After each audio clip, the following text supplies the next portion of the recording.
सबसे पहले हम लोग को अगर से मस्टर्ड में हाइब्रिडाइजेशन करना है, क्रॉसिंग करनी है या संकरण करना है, ठीक है, तो हम किस प्रकार के पौधे का सिलेक्शन करेंगे, ये सबसे इंपॉर्टेंट है। क्या? पौधे का सिलेक्शन। और दूसरा इंपॉर्टेंट है कि हम किस तरह के फ्लावर बर्ड का जो है सिलेक्शन करेंगे, किस प्रकार के फ्लावर बर्ड का सिलेक्शन करेंगे। पहले किस प्रकार के प्लांट का सिलेक्शन करेंगे और किस प्रकार के फ्लावर बर्ड का सिलेक्शन करेंगे। ये दो बहुत ही इंपॉर्टेंट चीज है किसी भी हाइब्रिडाइजेशन प्रोग्राम से पहले। मस्टर्ड में देखो, एक पूरा ये कंप्लीट मान लो कि प्लांट है, ठीक है, ये एक पूरा कंप्लीट प्लांट है ना, ठीक है। इसके में जो मेन ब्रांच है तुम्हारा ये वाला, ये देखो तुम ऐसे सीधे ये होते हुए चला आ रहा पूरा यहां तक, ठीक है। इसको कहते हैं हम लोग क्या? प्राइमरी ब्रांच कहते हैं। क्या कहते हैं इसको? प्राइमरी ब्रांच कहते हैं। अब इसी प्राइमरी ब्रांच से देखो बहुत सारे सेकेंडरी ब्रांच जुड़े हुए है ना। देखो मेन है तुम्हारा यही, है ना। अब इसकी से देखो यहाँ ब्रांच निकल गया, ठीक है। इसी से देखो फिर यहाँ ब्रांच निकल गया, ठीक है। फिर देखो इसी से यहाँ अलग ब्रांच निकल गए। इस तरीके से बहुत सारे सेकेंडरी ब्रांच निकले रहते हैं।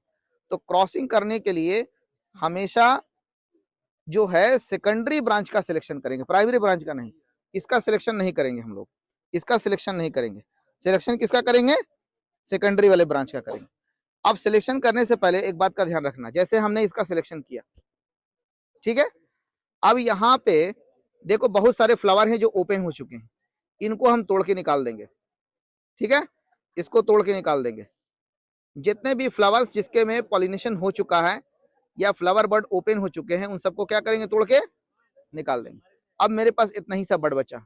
इसमें भी देखो जो बर्ड आपका आपको ऐसा लग रहा है कि अब ये खुलने वाला है जस्ट, है ना, मतलब कि ओवर मैच्योर बर्ड है। क्या है? ओवर मैच्योर बर्ड है। उसको नहीं सिलेक्ट करेंगे, उसको भी हम लोग क्या करेंगे? निकाल देंगे हम। तो किस बर्ड का सिलेक्शन करेंगे? ऐसे बर्ड का सिलेक्शन करेंगे, ठीक है। थोड़ा क्लोजअप आके दिखलाओ, ठीक। इस तरीके का जो बर्ड है, इस तरीके का बर्ड का हम लोग सिलेक्शन करेंगे। अब क्या करेंगे? बर्ड का सिलेक्शन करने के बाद जैसे तुम्हारा ये आपका बर्ड है, ठीक है, इसको बड़ा ही प्यार से, मतलब देखो ये बहुत ही डेलिकेट होता है ना, they are attach with the peduncles, है ना, दे आर वेरी डेलिकेट्स। तो क्या करेंगे? ऐसे रख करके जो फोर्सेप्स होता है ना, अभी फोर्सेप्स अगर मैं जब फोर्सेप्स आएगा तो मैं उसे दिखलाऊंगा, इसको हल्का सा ऐसे प्रेस करेंगे, ठीक है, इस तरीके से। जब प्रेस करोगे आप तो ये हो जाएगा ओपन, है ना। ये देखो इस तरीके से ओपन हो गया, ठीक है। अब ओपन करने के बाद इसमें से जितने एंथर्स हैं, टोटल एंथर्स कितने थे? 6 थे।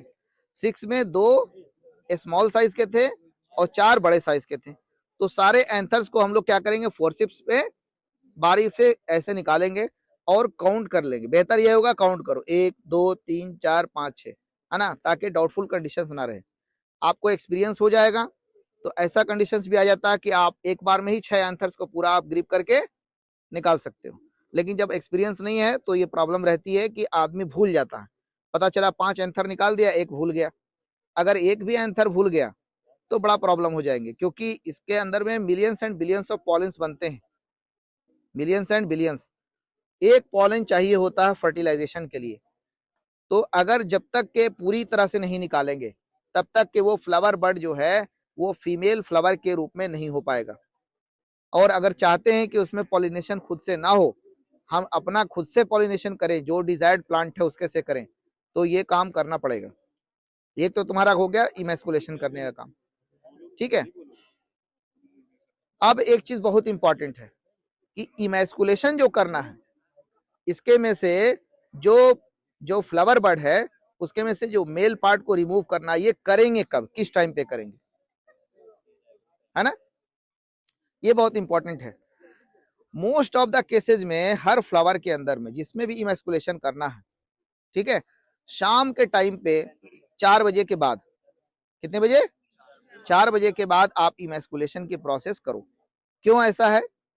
आप सुबह के टाइम में भी आके कर सकते हो, कोई दिक्कत की बात नहीं। आप सुबह में आप आ जाइए 4 बजे, 5 बजे 6 बजे आ जाइए। उस वक्त सन की टेम्परेचर बहुत ज्यादा नहीं रहता, उस वक्त डेहिसेंस नहीं होती है, पॉलन उसमें फट करके निकलता नहीं है। लेकिन शाम के टाइम इमैस्कुलेशन करने से सबसे बड़ा जो फायदा रहता है, जैसे कभी तुम नीडल चला रहे हो, एक्सपर्ट नहीं हो, तो आपके नीडल के वजह से क्या होता है कि जो ओवरी है, जो स्टिग्मा है, वो भी कभी कभी क्या होता है, इंजर्ड हो जाता है। क्या हो जाता है? इंजर्ड हो जाता है। अगर ऐसा हुआ तो रात भर में उसकी क्या हो जाती है, रिकवरी हो जाती है। जो उसमें प्रॉब्लम्स होते हैं वो रात भर में रिकवर हो जाते हैं। और नेक्स्ट मॉर्निंग आप लगभग 8 बजे के आसपास, कितने बजे? 8 बजे, जब मतलब कि टेम्परेचर जो होता है तुम्हारा वो 15-20 के आसपास में पहुंच गया, उस वक्त पहुंच करके आप क्या करो कि आप जो है पॉलन को कलेक्ट करो। अब पॉलन कलेक्ट करने के लिए क्या करना है, अब ये इमैस्कुलेशन का हम बता दिया। पॉलन कलेक्ट करने के लिए आपको इस तरीके का फ्लावर चाहिए। कैसा? ऐसा फ्लावर। अब देखोगे इसके अंदर में इस तरीके से, अब बिल्कुल ये देखो, ये जो है ना इसके में, इस सब के अंदर में पॉलन है, ठीक ना। अब जैसे जस्ट जो ओपनिंग फ्लावर है, जैसे इसकी हम बात बता रहे हैं, ठीक ना, ये ठीक है, इसके अंदर में भी आपको पॉलन मिल जाएगा, ठीक ना।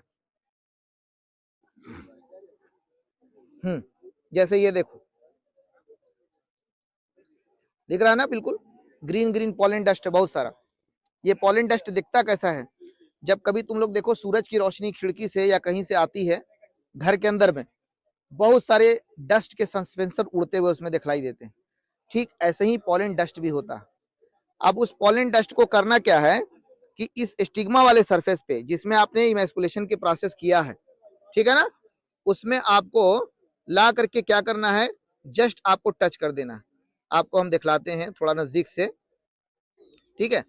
जैसे ये आपका स्टिग्मा है, ठीक है ना, इस वाले पोर्शन पे यहाँ इस पे क्या कर देना है, पॉलन डस्ट को टच कर देना। ये हो गया आपका पॉलिनेशन। पॉलिनेशन कब करना है? सुबह के टाइम करना है। कितने बजे के आसपास? 8 बजे के आसपास करना है।